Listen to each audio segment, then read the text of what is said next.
Hey, what's up? This is Dilio, and this is your sneak preview of the update for 2.11 MPC software firmware update. As you can see, I got it right in front of you, and please forgive the video quality because it's a little difficult. I wanted to prioritize showing the screen versus the hardware, and it's a little tricky to get the screen to show up well on video with the hardware as well. So just roll with me on that as we go over the features. What I want to show off is note probability. This is a new feature that they added, and what this does is that it enables the MPC to kind of decide on its own if it wants to trigger a sound for you or not. So I'm going to demonstrate that right here by just creating a quick loop.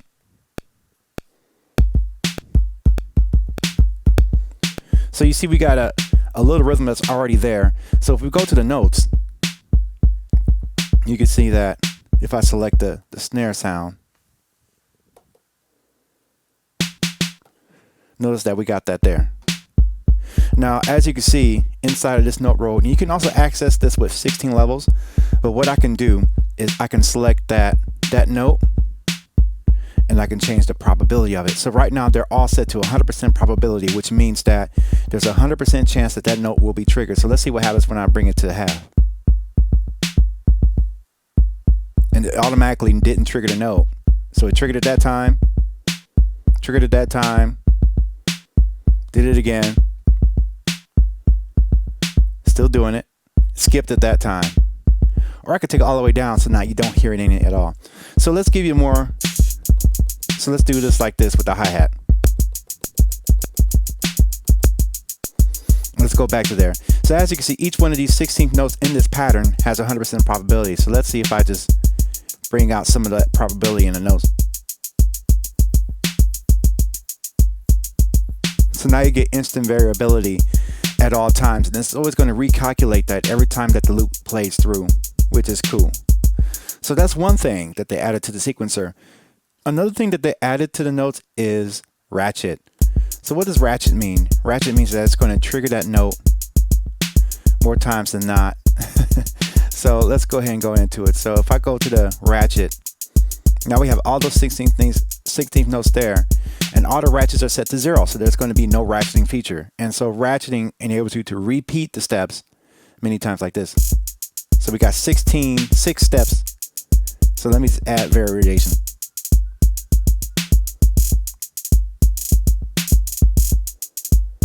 And now we got instant trap action.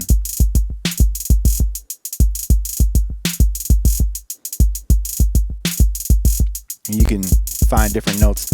And it's going to try and squeeze in like all those numbers. So like here, you got 16 triggers inside of that one step. And this also can go for notes as well. But it can kind of get a little busy. So you want to just bring those down a little bit, or don't have ratchet turned on at all. But of course, when you turn it off here, you turn it off there as well. But when you click them back in, they're just like that. So that's ratchet. Another feature that I'm really interested in is the instant pad to key group feature. So say you load up a sample, and oftentimes I've done this myself. You load up a sample onto the MPC and you want to pitch it up and down. So there's a couple ways you can do that. You can copy the pad to another pad and then you get another pitch of it, but then you got to make sure that the two pads cancel each other out. So let's say I want to turn that, but I want to make that sort of like a pitch change in 808 right there. So what you can do is you go to Menu, Program Edit, and we're going to get to that because the menu's changed. And you have a key right here. This button right here turns that pad into a key group, an unrelated key group to the drum program. So if I hit that button, now we're on a key group. So now it's on its own key group. So if I double tap 16th, now I can change that octave.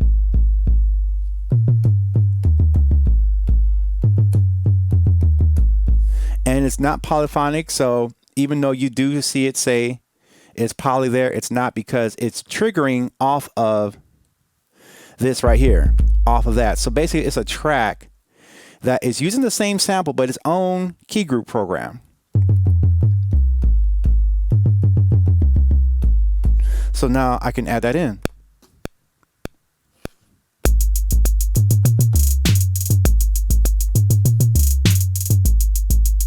And if I mute that, so it's triggering that same sample, but it's not triggering it here.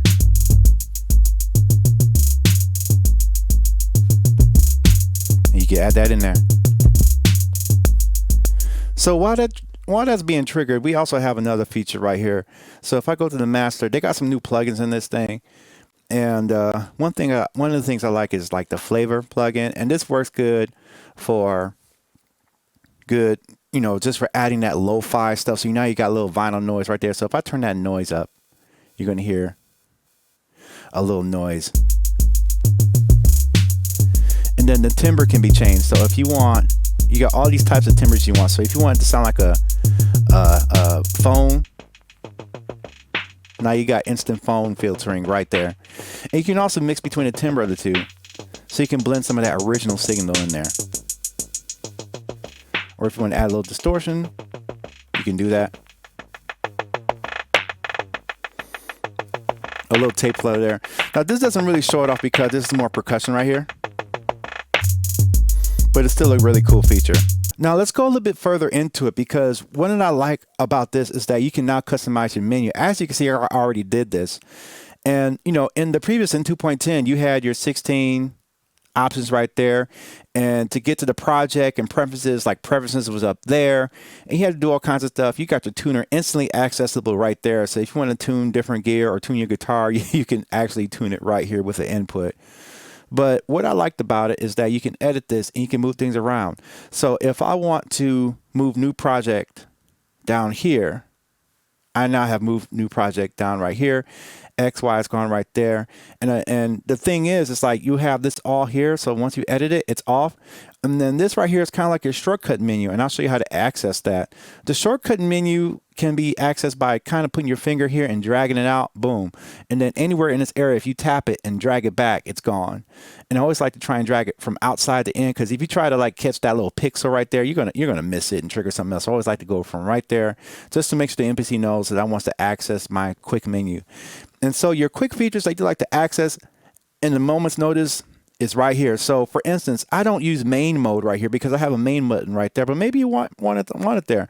So let's say if I wanted to open a project, I can go to the menu and then I can go to project, or I can go to, you know, new project or preferences. So let's say I want to quickly add new project. So I can go ahead and let me cancel that. Let's go to edit. And now I can move new project right there to where home is at. Okay. And now when I go back and say, I don't want to mess with this project anymore, I want to load new project, hit new project. It's going to ask me, do I want to do that? Save, no, cancel, and you're back. So this is a really cool feature that you can do. You can customize this everywhere you want. So if you sample a lot and you want to access it quickly while you're grooving and stuff like that, all you got to do is hit edit and then move that sampler right there. Boom. Go back to it. You drag it out, samplers right there. So your favorite menu items are always here. But that's not all, because there are also some other items here that are really cool, and which I'm going to go into, which is the sounds menu. Now the sounds menu option is right here. This is a new one that they added. If you tap on that one, now you got different programs that you can browse. You can go to sounds. You can go to favorites. This is where you can create your favorites right here. And your sounds right there. And if you hit that back arrow, you can select different MIDI options right there, what kind of program type you want. You can also select your sounds and expansions right there. So, I mean, it's like a really good feature set right there. Factory expansions, you got these factory expansions right there. User expansions, these are my user expansions right there.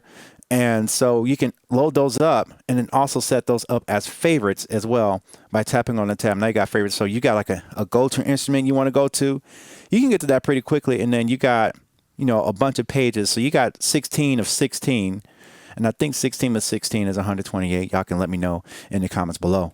Another feature that I'm really interested in, that I really like, is this project where you can create set lists. This is great for a show. Now, it doesn't mean you can instantaneously load all your projects at the same time, but it gives you quick projects. So let's say you got a 16 song set list. You can just tap on here. You can save them here. And then what you can do is browse to it by tapping there. You can browse it between your hard drive, your USB drives, and load them up in there and load them instantaneously. So I like to say, like, there's a beat that I did last night, and I see it's still saved here on the set list, and this seems to be something that's saved automatically. I can hit jam 1, and okay, I'll clear out the other thing. It's loading up that project right now. Boom, my first song is ready.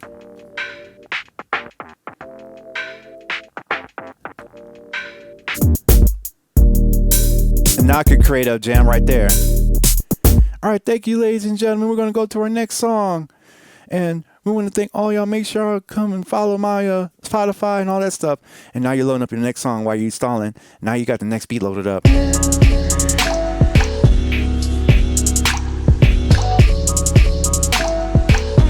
Oh, crap, I want to make a new project. Well, you can go ahead and drag it in right there.